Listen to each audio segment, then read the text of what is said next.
Hi, and welcome to another episode. Today, my guest is Eloise Leeson-Smith. She is a trained linguist and an expert in written and verbal communication, and she helps businesses to close the gap between what they think they are saying and what their customers are hearing. Welcome. Thank you so much for having me, Eliza. Absolutely delighted to be here. I'm super excited for this conversation to get a very different perspective. So let's start with maybe you could share a little bit of your background on, linguistics. Maybe to start, what is it for all the people who are like, what? And then how does it influence your approach to social media? Those are such great questions. So love the let's find a kind of mutual ground for linguistics. So a lot of people will call themselves linguists and they speak multiple languages. Now that is fantastic. If you're a linguist in the military, typically you'll be speaking lots of different languages. I am a linguist in a slightly different sense. So linguistics for me is about, and as it is as a discipline, it is the study of the data and the science of language. So it's very much looking at kind of human belonging. How have we learned languages over the years? How have our languages evolved and developed? What happens in the brain when we use language? So neurolinguistics is a really interesting area of study. We've got, historical linguists and sociolinguists, people who work with language in society. And really it is about understanding how we forge connections as human beings, how we've done that over time, how we do it in our families, in our workplaces. And for me, everything that I do as a linguist is about quantifying, I suppose, how we can be better connected with our customers, with our colleagues. What does that look like in terms of our culture, in terms of our language inside a business? It is a field that is just constantly fascinating to me. There's so much that we still don't know. It's a relatively new field, academically speaking, but it is such a rich area of study. So what I do with that as a linguist in terms of social media is the principles of linguistics that I use kind of on a daily basis. I apply to social media interactions, to emails to people. Obviously, emails aren't necessarily social media, but email marketing, anything you're looking to use to inspire action, which social media obviously is one of the core things. You're either educating, entertaining, inspiring, or informing lots of different groups of people. How can you make that more effective? Lots of different linguistic principles we can talk about there. Yeah, amazing. And I love how it's you would say, okay, it's language, but language is really the connection, and social media is really about connecting. Maybe some brands may think otherwise, but for me still, like, social media is all about the connection, whether it's our personal connections that we make or us as a brand connecting to our customers. So I absolutely love this angle of connectivity. So talking to the customers, what are some of the common pitfalls businesses encounter when they try to convey their brand message in social media, and how they could avoid I love them? this topic so much. Okay, so why are so many brands a hot mess at social media when it comes to explaining their messaging, their services, their products? Well, typically it's because they've always focused on themselves, and that is the number one. Like, that is the original sin, the kind of cardinal sin of most businesses, is that it's all about me and how great I am and how fabulous my business is, and obviously you want to know about all these things that I do. And in many ways, when I'm working with clients, and no one cares. No one cares. But I like to explain this to my clients in kind of like a it's a bad first date analogy. Now I'm sure that folks listening to this are all delightful people and very romantically sought after, if that's what you fancy. But we've all been on a bad date. We've all been, or in a bad experience with someone where they've just dominated the conversation. And you think about it, two people sitting over dinner somewhere in a candlelit restaurant, off a beautiful cobbled street in Warsaw. And what you find is that there's just someone who is talking about themselves. And the other person's like, Are you even interested in me? And why am I here? Am I just here to be a vessel for you to pour all of, your grandiosity into me? No, is the answer. So with brands, I think that, any social media manager, and I think that social media managers often don't get the credit that they deserve. Social media is ever changing. It is constantly evolving. It's a very dynamic space. The algorithm changes and no one tells you why. It's like playing a game of chess and a game of checkers and hopscotch whilst also being aware of the entire world around you. So social media managers, I think, will be nodding as I say this. You have to focus on the audience. There is no point in putting out messaging that is just about your shiny new product, especially if you're using jargon-based terms or you've done some fancy brand exercise in-house. And now you have these cool buzzwords that mean loads of things to you, but you haven't created any common ground with your customer. So rather than saying, oh, well, we have this amazing new synergistic management solution, you can say, would you like to save more time on a day-to-day basis with a system that puts all of your other systems together? That's a much more human way to do it. Yeah. And it's focused on you as opposed focused on me.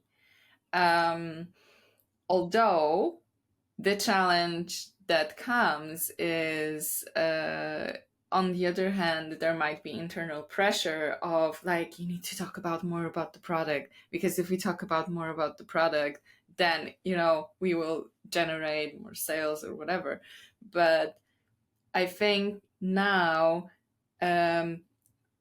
people get more and more of an ick when they see content that's very much focused on shoving stuff in your face rather than really caring about the needs. Completely agree. And I think the ick is such a great way to describe it. It is just like, I want to see it. So as an expert copywriter, if you would give someone free tips for writing an effective social media post, what would it? It's great. So if I can, I would start with my tip before the writing. The writing, really important. But the tip beforehand is, what the hell are you using a social media for in the first place?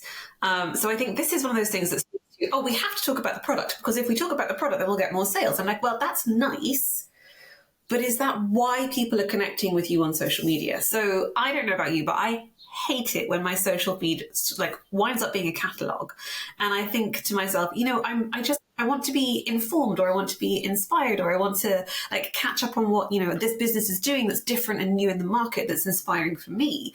And I think what we often forget about is a value add situation. And while there might be internal pressures about, well, you've got to push the product, that's not just social's job. And if your sales function is relying on your social media team to push your product and not do any other outbound sales, the market will give you what you deserve. So as far as your social metrics go, figure out why you're using your social media as a kind of as an operational objective.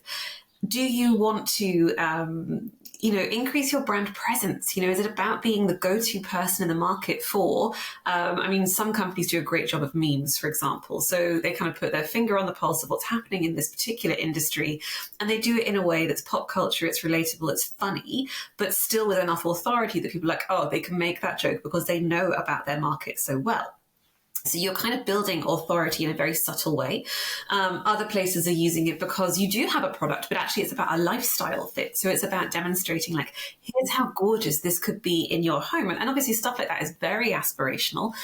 It's very much about the, this is the lifestyle that you could have if you bought this magical product. So great example of that is, and this is very much away from B2B, but those hair rollers that all the girls on TikTok are doing at the moment. So it's the overnight blowout. I can't sleep in those, by the way. They are the most torture implements for middle class women. I bought it. Same. And I bought it. It hurts so bad. It's awful. But the point is that, you know, the lifestyle that you're being sold is that you will be the girl the next day who looks put together and her hair is perfectly coiled and it's healthier because you've not put heat on it.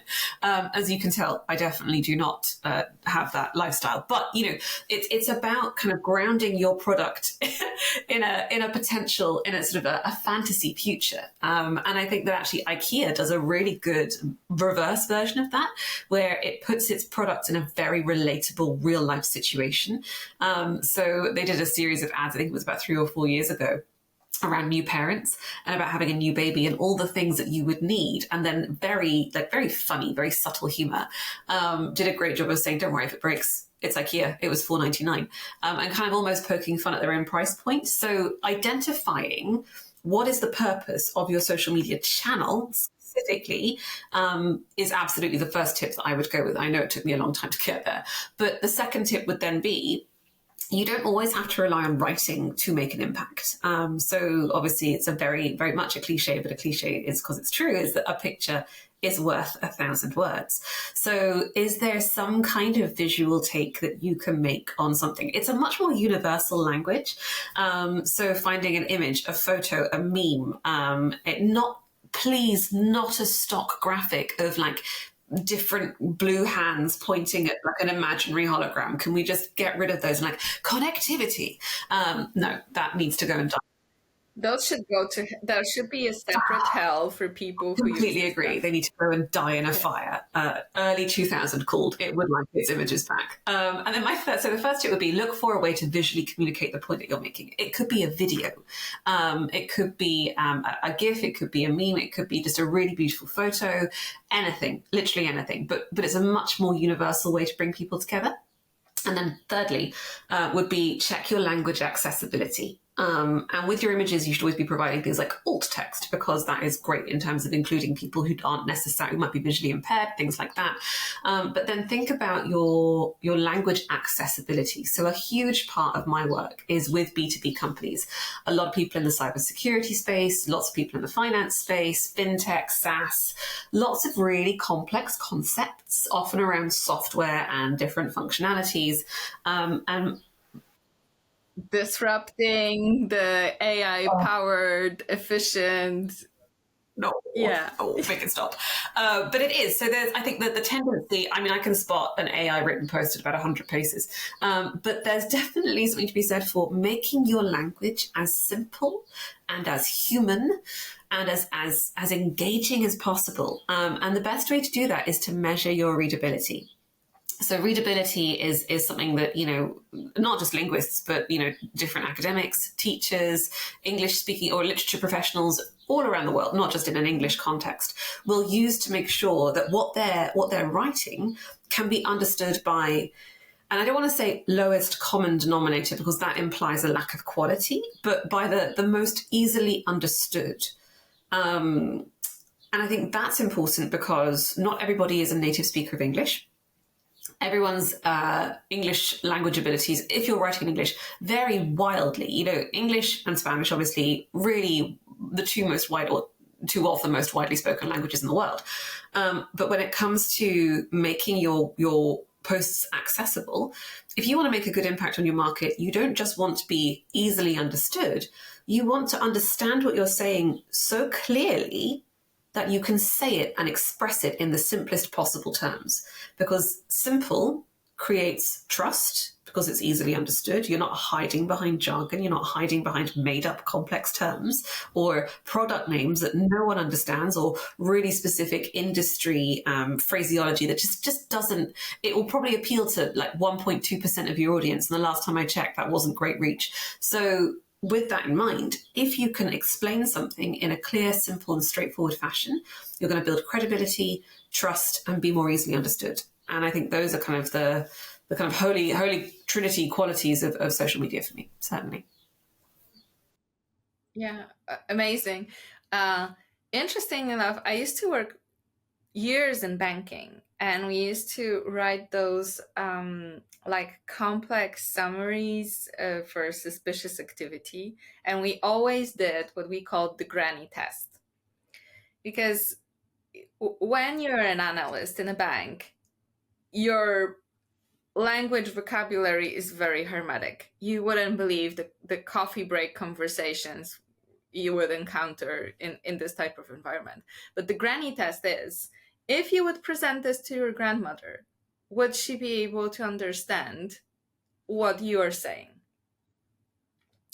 And we use specifically grandmother because we are assuming our grandmothers are not financial experts, which, you know, there is a scenario that your granny could be also like a, you know, badass analyst in her past days. But we are talking about, you know, your average granny who wouldn't not necessarily have knowledge about, you know, fighting financial crime.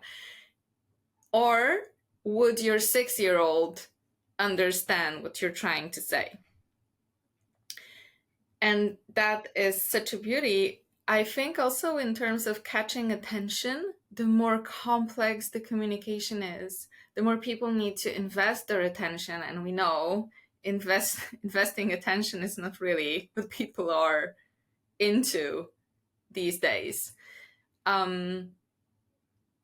So my follow-up question to this was, bless you, is how do you actually test readability? Great, really great question. So 6-year-old test is a cracker. And just to kind of caveat this, so when we say readability, the universal reading age is about, I think it's about 9 years old. So obviously grades differ across countries and across educational systems. But generally, if a 9 to 10-year-old can read your copy, that's going to be the most accessible. With that in mind, there are a number of different readability formulae that you can use. So a bunch of academics have put together things that will measure sentence length, syllable count. They'll measure frequency of complex words. And what they'll do with that is they then basically create kind of like a, not an algorithm, but really a formula that says if, you know, your reading level will equal this amount of words, this amount of syllables, this length of sentence, these complex terms, going to be a really, really high number. So I recommend looking at things like the Gunning-Fogg Index. There's the Flesch-Kincaid score. There's Coleman-Lau. And there are AI generators now, AI bots that will do a really good job of running readability tests on your copy. And all you have to do, your prompt for Claude.ai or ChatGPT, all it has to be is, hi, could you please test this piece of copy for me using 3 or 4 different formulae? And that will give you a really good average of what you're looking for.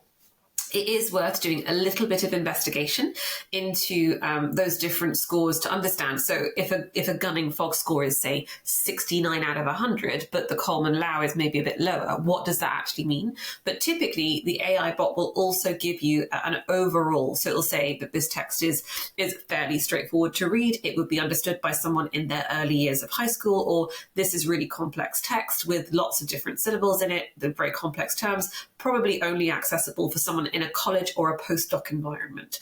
And that's going to be a much more, much quicker way to get a read on what you're doing. So with that in mind, I would also check your use of second person pronouns. So the use of the word you in the copy. As you said before, Eliza, we have a very short consideration span. We have a very, very short consideration span. Attention spans, I could binge Bridgerton for as long as the day goes. I don't have an attention span problem. What I have is a consideration span problem where my window for being interested and then taking action on something that you're presenting to me will be about 6 seconds. Tops, maybe even less. I think that the most recent studies done on consideration spans, we're at 1.6 seconds now in terms of a website headline grabbing our attention, in terms of, you know, posts that we see on social that we want to interact with. So if your LinkedIn post, for example, is this long, I am not going to read it because I can't be bothered, which sounds brutal unless you give me a hook in the top sentence, the first sentence, where my eyes will scan to say, are you doing add in subject that's relevant to me? And the word you is one of those things where I begin to anchor myself in the text. I begin to see that you've thought about me. And, you know, human beings, us being as we are, we're always interested in things that are relevant to us personally.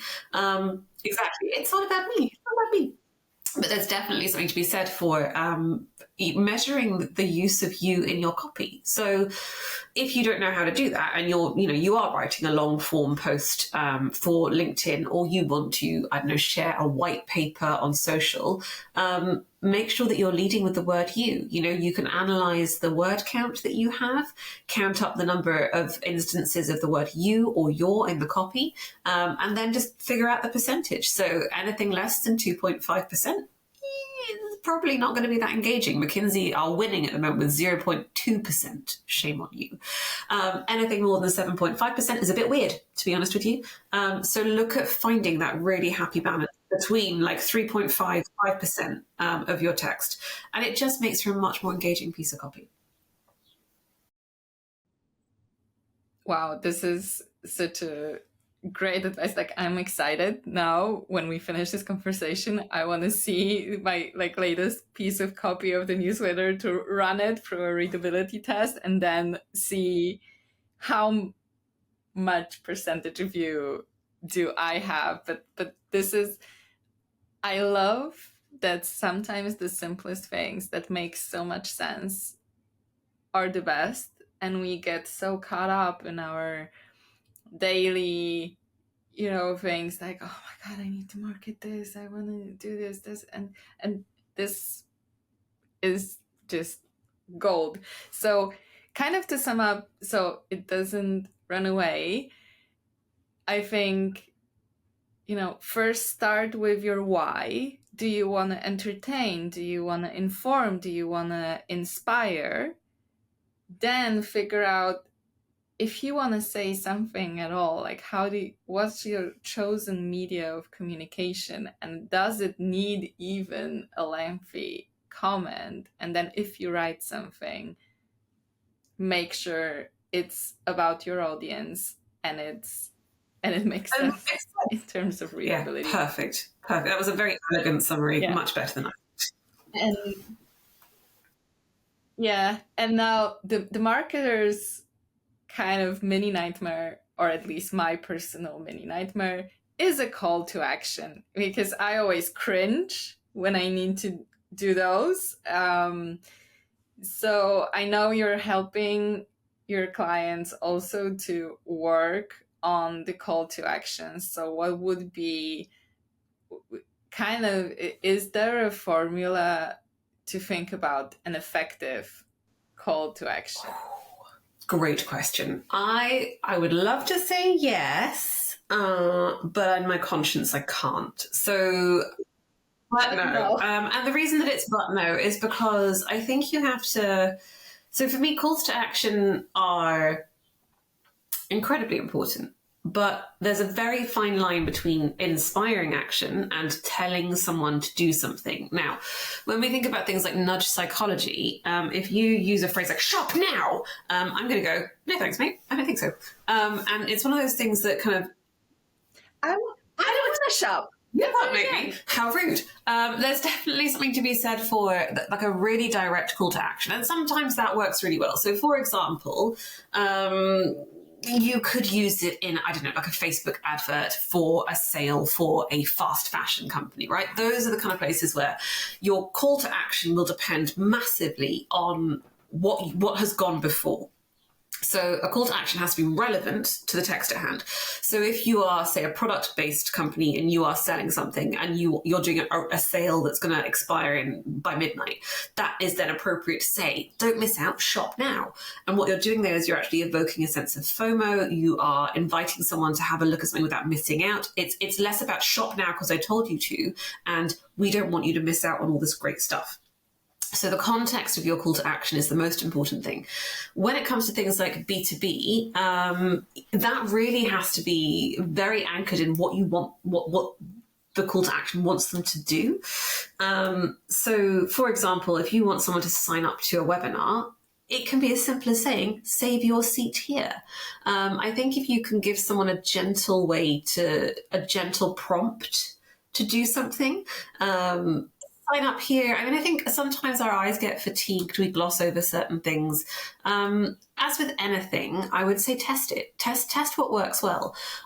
Sometimes, buy now isn't so great. Sometimes you want to do get started here. What I would do though is to make anyone's life easier as a writer. And I have this on my desktop, is I have a list that I've put together over time of power words, which I hate saying because it makes me sound like an idiot. But of like very impactful words. So these are words that are great in headlines. These are words that are great in copy. They're usually quite emotive. They're usually quite pattern interrupting. So I did some work with a brilliant innovation company about a year ago, and we built their email list from, I think it was 0 to 5,000 in the space of about 3 months. And we looked at webinars where they would add incredible value. And the call to action for the webinars was grab the snacks, we're starting. And rather than being about save your seat, sign up, it was about here's an experience you can have at the same time. And the other one was cancel that meeting. You've got a webinar to pretend to watch. And so it actually became almost this tongue-in-cheek invitation. And we created, so that the email newsletter was called The Fold. And the idea was that it was about come into the fold, come be part of our cool little in club. We'll talk about innovation, but we recognize that you work in a fairly dry corporate environment. So any kind of subtle humor that we could put into our calls to action, it was this, and the pattern interrupt is a kind of a neuro-linguistic concept that we're on autopilot, something like 95% of the time. So we're doing things and we're just kind of like checking things off our subconscious to-do list. We find ourselves in habits. These are neural pathways that we've carved over time, and we just kind of keep going and keep going. That means that if there's something that knocks us out of that pattern, all of a sudden I'm out of my subconscious pathway, and all of a sudden I'm consciously engaging with something because you haven't said what I expected. And I think that's when we talk about things like scroll stopping content, when we talk about stuff that actually stops you in your tracks, that is a pattern interrupt, and we can look at those in language. So pretend to watch this webinar here, or like pretend to your boss you're at the webinar. That's one of those things where you don't expect a company to say something like that. And it's quite diverting. So with calls to action, I would always think about how can I make this as human as possible? Is what I'm saying relevant to the value that I've added in the post beforehand? So if I'm talking about downloading a white paper for, I don't know, hedge fund managers in the Middle East, you will want to make sure that you're doing a call to action that resonates with the value they're going to get from that report. The call to action should be, here's what you're going to get from doing this action. And for goodness sake, make it easy to do. So if it's a call to action to download something, take them straight to the download page. Don't take them to the page where it's hosted. Go to another page to find the report, then enter your details. Make it as easy as possible for people to download what you're asking them to download or engage with what you're asking them to do. And then if you can, add in something that's just slightly subversive, that's just slightly unusual, that makes them go, did I really read that? Because then you've broken them out of this autopilot habit. They're more likely to engage with you, and they'll remember you as being diverting, surprising, interesting. The brain loves surprises. It kind of fires off a dopamine, serotonin cocktail in the brain. You go, oh, wow, I just felt something different. How exciting. And then you start to associate that with your brand. And it's amazing, like a little invitation for mischief or something. I really like what you said, because actually, I'm a psychologist by background, so talking about subconscious mind, is something that, I absolutely love. But our subconscious mind loves the dramatic, loves the out of the ordinary. It doesn't really deal very well with just mundane. So if you say you're gonna be, see this okay content, it doesn't give a damn. But then give it something intriguing, give it something out of the box, and it would be like, oh yeah, I wanna. And really, who doesn't want to get a snack and get away for a webinar to say, I did something out of my hamster wheel today.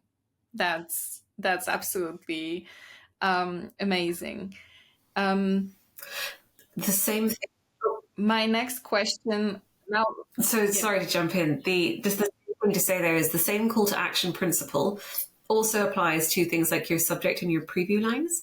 So if you're doing a social media campaign that's also tied in with an email campaign, look at something. And I know that I bang on about email all the time, and I do this because it is about ROI for clients. So social, you get a very marginal return on investment in terms of advertising spend. For email, and the two have to go hand in hand. You have to have a social media presence. It's essential. But if you're doing email marketing at the same time, you can duplicate that kind of like, I love that invitation to mischief that you said, Eliza. I think that's such a great phrase. And I think I'm going to steal that for my future communications. But what you're doing with a call to action, thank you. What you're doing with a call to action and a subject line and even a preview line is you're doing something called opening the loop. So what makes for very like gripping TV drama, so thrillers and sitcom, well, not necessarily a sitcom, but a thriller or a murder mystery or a whodunit. These are all things that like our subconscious minds immediately go to this, oh, what's happened? How did that occur? And we start to open, it's called opening the loop. So opening the loop is that, something has happened, but I don't know how it happened. And I can't close the loop, I can't close the circle until I know how this happened. I need to know what's gone before. So when we're looking at things like a subject line, when I'm writing for my clients or I'm doing a call to action, it's about opening the loop to say, what's going to happen after this? So, for example, if we were to say we wanted to launch a webinar series, we wanted to download a series of say, trainings for people who, I don't know, wanted to upskill in a certain department. And you could say, something along the lines of discover how this one guy 10x'd his sales, or download the training that helped this guy 10x his sales. That sounds very clickbaity, of course it does, but there's an element in there where you think, oh, you've opened a loop. Oh, I could get there too. How am I going to do that? That's so exciting. And it is, again, it's that invitation to something new, something different. And then you apply the same principle to your subject lines. So you could, I do this, but with my own email newsletter. So it's a very small focus group. But what I've found is that the more unusual the subject line, the less vanilla, corporate, ordinary I make it, the higher the open rates. So I get something between like a 58 to 62% open rate on average for the emails that I send.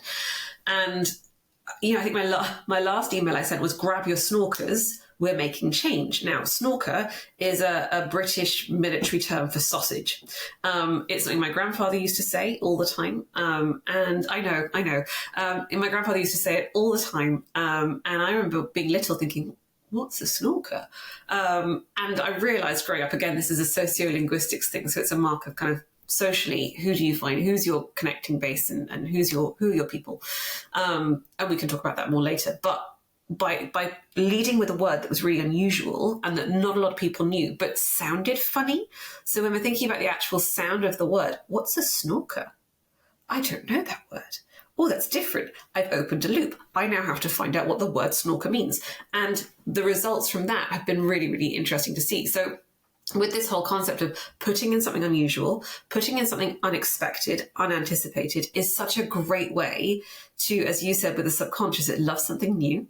So think about your calls to action and your posts almost like, if I'm thinking about this cinematically, what do I want? What can I tease them with that I can then close the loop for them afterwards? Because that then gives a sense of satisfaction.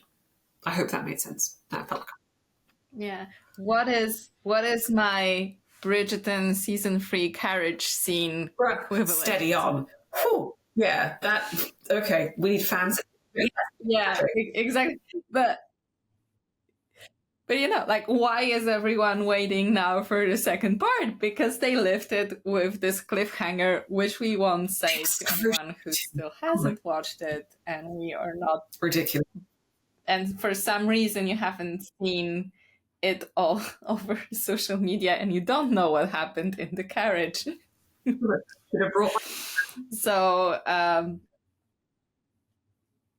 Yeah, kind of like I'm personally a huge fan of Wes Anderson as a film director, and I always I almost want to think now how can you bring a little bit of surrealism into your communication, give it a little bit of an edge, because the out of ordinary will make your audience curious, and that's what really we are fighting for attention, and that's what's really so yeah, now my mind is going to places on how to write my next subject line. I really love it. But in terms of driving engagement and interaction on social media, what would you say? Are there any linguistic tricks to say, like, I mean, obviously many people do this, like, write us in the comments about blah blah blah, but obviously it doesn't work always. So are there any linguistic tricks for engagement? Oh, such a good question. So again, always coming back to what is the purpose of the engagement? So this is where social media is such an interesting beast, right? Because social is one of those things where the reason that you're using it, you have to follow that thread all the way through. So, for example, if you are using social media to build brand awareness, asking someone to leave a comment might not be the best way for them to build awareness. So yes, you might want to do it so that your post gets seen by more people, picked up by more people, etc. That's fine. But in terms of brand awareness, it's never always as cut and dried as saying, oh, we posted this and that caused X amount of sales. Now, there are absolutely campaigns where you can do that. That's fine. But I think in general, if you're looking for engagement isn't just comments. It isn't just sharing a post. I mean, these are all really valuable metrics, but it's actually about sentiment. It's about how does someone feel about your brand. So, for example, I read loads of posts on LinkedIn. I read loads of posts on Instagram. I noodle about on TikTok. And I enjoy some of the stuff that I see. I don't always comment. I don't always share. I don't always save later, although my screenshot file on my phone needs an intervention. But the things that I do, I am maybe less, and I'm sorry to all social media managers out there, I'm maybe less likely to engage because I am inundated with so much all the time. I just don't have the time. But that doesn't mean that I'm not developing a sense of brand awareness. So when it comes to engagement is really valuable, but what is more important is being top of mind. So if I am going to, for example, choose an analytics platform to analyze my LinkedIn performance, I'm not going to use LinkedIn's in-house function. Why? Because they never show it to me. I never see it. I'm like, yeah, okay, I can see the spikes and the trends and the numbers, but I don't actually go in depth. Whereas shieldapp.ai, based in Copenhagen, fantastic piece of software, their team are so engaged on LinkedIn. They are posting all the time. And though I might not engage, I'm regularly seeing them. I'm seeing them talk about things that are relevant to me. So the actual value that they're adding, I'm not necessarily going to go in there and like and comment on everything, but the consistency of presence was what made me choose to sign up with them. So I think engagement is not always replies, comments, shares, etc. Sometimes it's about sentiment. It's about feeling towards your brand. And that is much, much harder to quantify. But in my mind, that actually makes it almost more valuable. So with that, yeah, because you are in someone's awareness, and that's, because that then shows up in the conversations and the recommendations and everywhere. Yeah. That's it. Else. And the thing is that you also can't track things like, I think someone came up with the term recently, it's dark social. Oh, God. But the fact is, so dark social, frankly, pardon my language, and you bleep this out from YouTube, feels like a load of bollocks to me. So dark social is like, dark social, it's social we can't measure. I'm like, that's just human interaction offline, pal. That's all that is, okay? That is someone having a conversation, or it's life, right? It's word of mouth. It's offline, but some bro in California was like, hey, Chad, I've got an idea. It's called dark social. So no, that's all the stuff you can't measure. And that's fine, because not everything in this life has to be measured. Life is here for the experience of it too, to be a good human and show up for people. But there's definitely, in terms of the linguistics tricks side of things, or the recommendation that I would make is, if you want to measure brand awareness and being top of mind, ask people where they heard about you when they sign up. And I think that's a step that I often see. People are like, oh, I know about that. I'm like, yes, but do you do it? Are you actually asking people where they first heard about your services? Lots of smart SaaS companies will stick that in and they'll say, where did you hear about us? Was it Google? Was it LinkedIn? Was it? And that's a great way to find out once someone has actually taken action, because to me, that's engagement. Engagement is lovely on social, but sometimes it's just vanity. And vanity metrics, I think, are something that is really quite prevalent in our industry. When it comes to someone actually signing up, buying, taking action that's meaningful in that sense, in parting with some cold hard cash for your services, that's real engagement. And that to me is much better measured by saying, hey, where did you hear about us? Mm-hmm.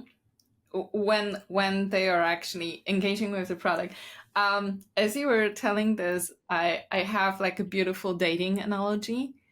It's as if you would like to, by measuring how many times this guy saw your Instagram story, you would predict whether or not he will be in an actual relationship with you. Right there.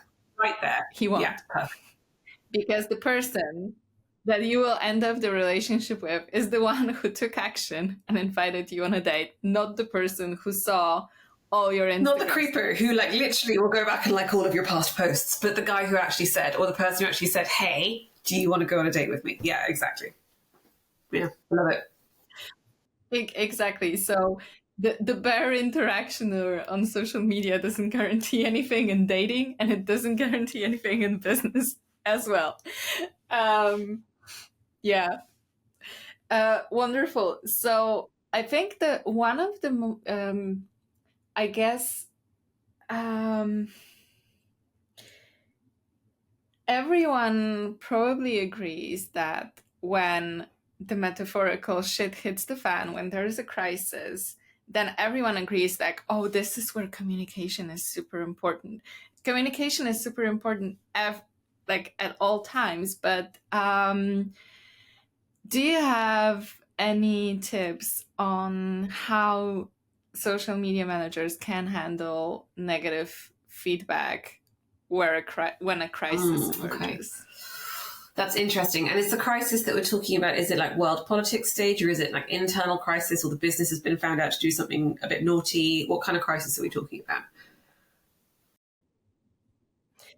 We are talking about like mid-level crisis, people ranting about your products, kind of like everyday social media stuff, like people saying like, blah, blah, blah. I really hate it. I really hated this app, but you never used it. Okay, sure. That's a great question. So how would I deal with that? Well, there are a couple of ways that you can deal with that, and it depends on how bold you're feeling. So if the crisis in question is something that was out of your control, so say, for example, I have a brilliant example of this. So I think her name is Jen Radcliffe, and she used to be the head of social for Skyscanner. I'm not sure if she's still there or if she's moved on. But a customer came to them and said, you have predicted a 100-year layover in this particular area. What a ridiculous app. Can't believe you've done this. She's like, thanks so much for getting in touch. Really glad you asked. So here's what you can do with your 100-year layover. And then, or it was something like a 10-year layover, something like that. And she said, you could, spend 4 years becoming a Muay Thai master whilst you hang out in, Bangkok, and all of these really great, very humorous solutions. And then at the end, she said, in all seriousness, thanks so much for letting us know. We'll bring this to attention of our engineers and we'll get it sorted for you. It went viral. And it was just such a great example of the blend of social media and customer service. And I think that is something that not a lot of people appreciate about social media, is that it is typically the first line of customer service defense. Other issues, like say you are again a fashion-based company, you're sending out parcels via a third-party vendor, maybe it's Every, maybe it's Hermes, maybe it's DPD, I don't know, and a whole bunch of people have been waiting for 3 weeks for their packages. There are several things that you can do with that. So the first thing that you can do is shift the blame, which isn't always great. If it is an Every DPD courier issue, then you will need to be upfront with that and say, look, we're really sorry. It's currently with your courier. They're experiencing some difficulties because of X, Y, Z. We will get this to you as soon as we can. Here's a £5 voucher for your trouble. So you can mediate it in that way. If it's that you've promised something that you can't deliver, you have to take responsibility for that. And I think this is when senior leadership needs to be very aware of what they're asking social media managers to do, because the emotional toll of having to be in like customer service crisis mode, all is absolutely exhausting. And because social media managers typically aren't paid very well, or not as well as they should be, I should say, it's very easy for your senior leadership team to say, make that go away. Why have we got all this bad noise on social media? And they're like, well, look, you promised people, next day delivery for a product we don't have in stock. So my hands are tied as far as what I can do. That's a very difficult position to be in. So you then need to have a line that says, or you need to have a blanket response that says, really sorry, we thought we had the garment in stock. We haven't, full refund, and we'll make sure that we give you a £5 voucher or a voucher towards something in the future. So there's a lot that can be done to repair. And I think every crisis becomes an opportunity to convert a pissed off customer into a lifelong customer. Again, if you handle it right, if your company has been found of fiddling its accounts, or your senior executives have been abusing your expenses, principles whilst also cutting jobs, is that social media's job to do? I mean, that's when you want to hire a crisis PR person to come in and do reputation kind of damage control. I think that there's a lot to be said for how do I handle mean stuff on social versus how do I handle an actual crisis? If it is an actual crisis, then you, as a social media manager, are not a PR crisis damage management consultant. And that is the responsibility of someone else. So it's okay to pass the buck in that scenario.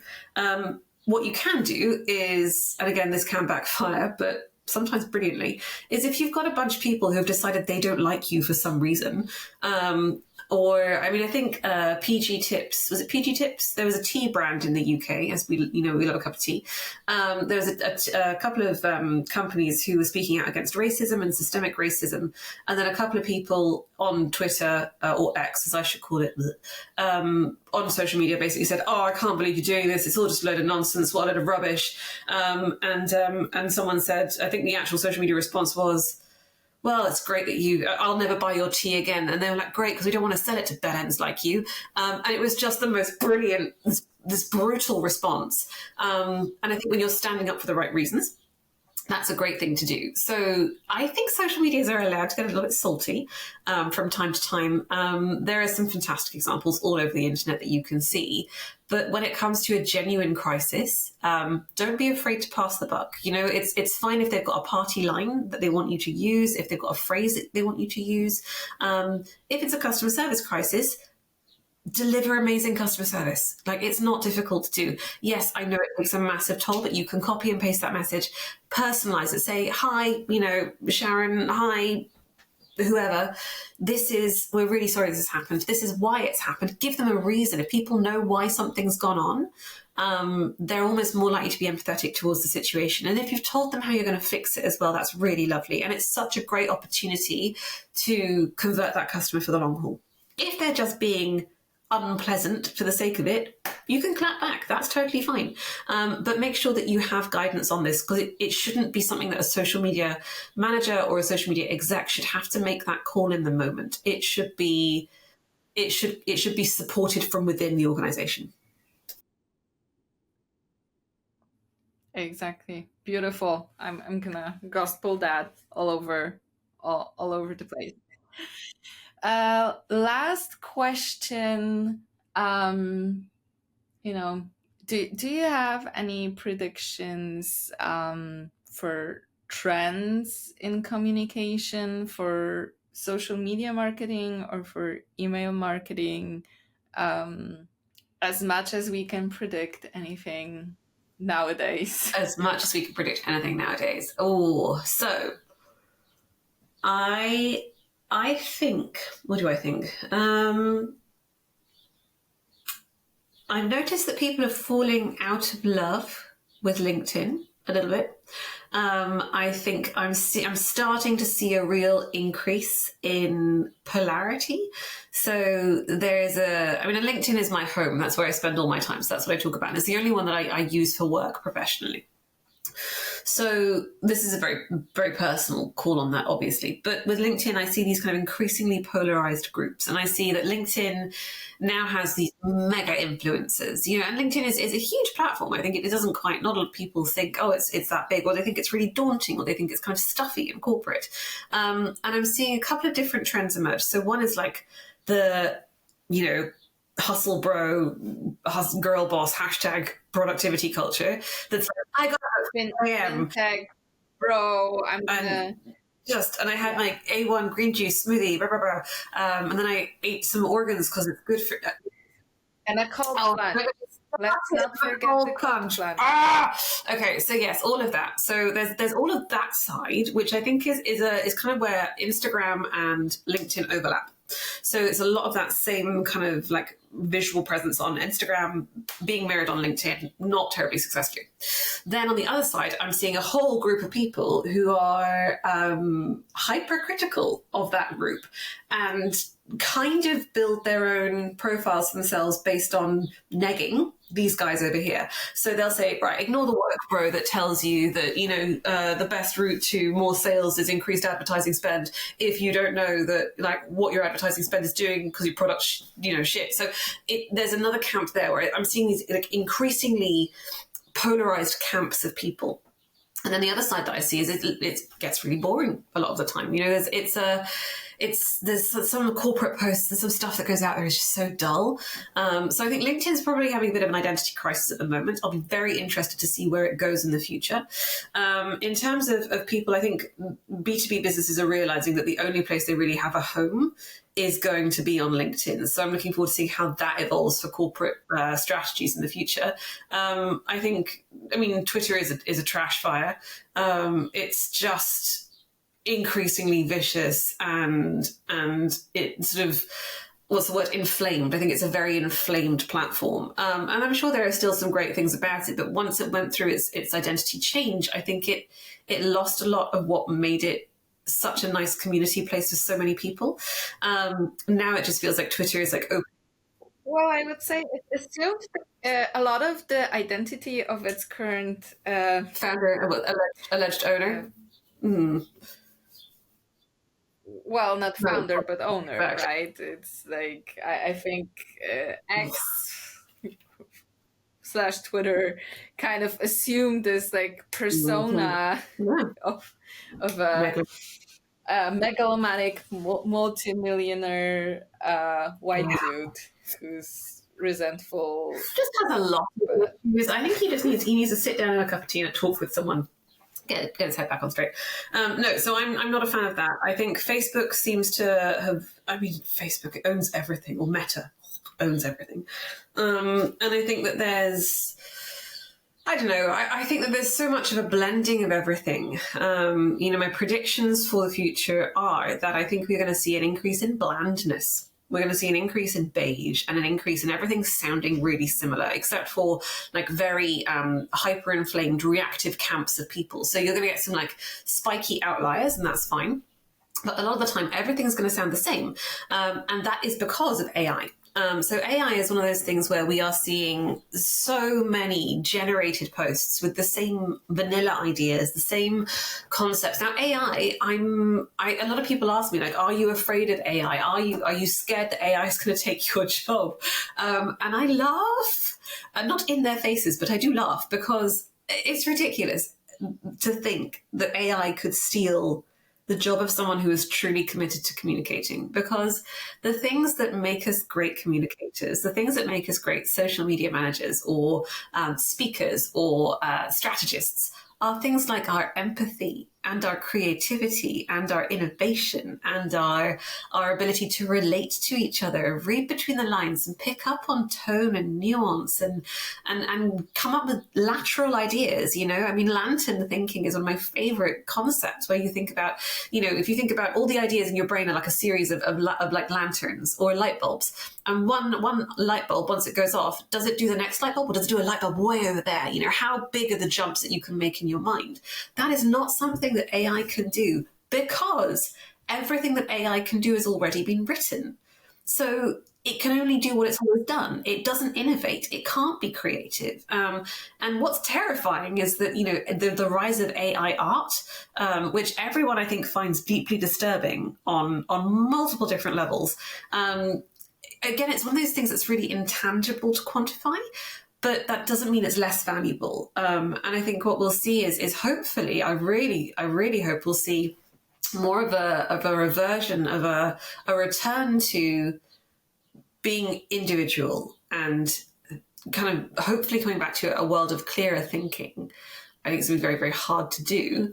But my hope for the future is that we will see more people think about being their real selves rather than a bad copy of something that was pretty unoriginal in the first place. Yeah, I seen recently this quote, someone on social, that I want the future where AI will help me peel my veggies and wash the dishes so I can make poetry and art, and not the world where I have to peel and wash the dishes because the AI is doing the That's poetry so and good. art. Mm, So a very interesting theme that emerges in any conversation that I had throughout this year. Everyone says this: authenticity and being yourself. It's the only thing we can fall back on, the only thing that will make you stand out, because otherwise, you know, like, the true innovation can happen only in our beautiful creative minds. This piece of jelly right here is capable of thinking out of the box and thinking about all those surreal things that we know they work. So yeah, I think we should call this. That's it. Well, this episode, I think we should call it an invitation to mischief, because this is an invitation to mischief, into the delight of being yourself, into doing something that's a little bit weird, in giving less of a fig about what other people think. And if someone's being a bit of a knobber on social media, you're allowed to tell them. And you can do it in a way that's gracious and kind and tactful, but still, you know, I think recognize you don't have to put up with stuff to be a good person. Being a good person in this world, being a creative, innovative do-gooder, does not mean being a doormat. And I think that social media, often the social media managers, all the best social media managers I've seen, are the most wildly, the kindest, the most creative people. And I'm not a social media manager because I couldn't hack it. I would get really cross really quickly, and then I would be fired. But the best people that I know that do social are these really empathetic, lovely people. And I hope that anyone who's listening to this knows that what you do at your job cannot be replicated by a machine, by an algorithm, by anything else. And the work you're doing is really valuable because it connects people in the right way. But you don't have to listen to the mean people on social. I promise you. Okay. Amen. To wrap up our conversations, I always ask a couple of completely unrelated questions. This is our cat's meow, the personal questions. Haha. So, what do you currently watch, listen, or read that you would like to share with our What do I listeners? currently watch, listen to, or read that I'd like to share? Watching, I have been enjoying The Gentleman on Netflix. That's very entertaining. Not sure if I like it yet, but it is entertaining. Listening to, I have been rediscovering my heavy metal roots, and there's a brilliant band called Sleep Token. I don't know if anyone's heard of them. I'm going to go and see them in November, and I'm very excited about that. They've got some cracking albums. Take Me Back to Eden is really good. And then reading, business book is Brand Fusion by Denise Leon, which is awesome. That is looking at how brand and culture overlap to create productivity inside a business. And then reading, there is an amazing autistic author called Chloe Lisa, who writes really inclusive romance novels. And she has a great series called The Bergman Brothers, which is about 7 siblings and their various romantic exploits. And they're just really well written, lovely books. Turn your brain off, but also kind of satisfying. So anyone looking for a romance to enjoy, I recommend those. The perfect summer read. right? And then finally, the question of all questions: cats or dogs? Oh my goodness, dogs. Dogs every time, because cats are lovely. They are. I'm wildly allergic, so slightly biased. Cats are lovely, but dogs are so stupid. I'm just delighted to see you all the time. You can never guarantee if a cat's thrilled to see you because they're like, oh, hello, yes, clearly you live here in my house. But a dog's like, you're the best thing I've ever seen. Oh my gosh. And I, as someone who thrives on praise, I think that's the dynamic that I'm looking for in my pet. But I have a hamster, so I don't actually qualify for either of those questions. But yes, dogs over cats for sure. Sorry, cats. All right. Eloise, thank you for this incredibly inspiring talk and the invitation to do a little bit of a mischief. For the folks who want to hear more about you, where they can find you, you already mentioned LinkedIn, but any other channels you would like? Of course, you can. So, as you mentioned, you can find me on LinkedIn, Eloise Leeson-Smith. My website is olimcoms.com. So that's olimcoms.com. You can find me there. There's also a link to sign up for my email newsletter if you want to hear about the weird and wonderful stuff that goes on in my life. And you can always drop me an email there if you want to talk about something totally separate. Welcome any and all inquiries. And you also have a podcast. I do. You had to mention it. That I do want to recommend, especially the personal branding episode, which is people like a free coaching for your life, for your company, for everything. I highly recommend it. Personally, it's a true bless you. Well, thank you so much, Liza. You can find that is episode 4 of my podcast, which is the Next Level Communications podcast. It's on Spotify and it's on Apple Podcasts, so you can find it there. Season 2 will emerge at some point, hopefully in the latter half of this year. So keep your ears pinned back for that. And if you do the branding workshop, really it's me asking you lots of questions, deep questions. Let me know, because I'd love to know how people get on with that. If you do it, let me, tell me all about it.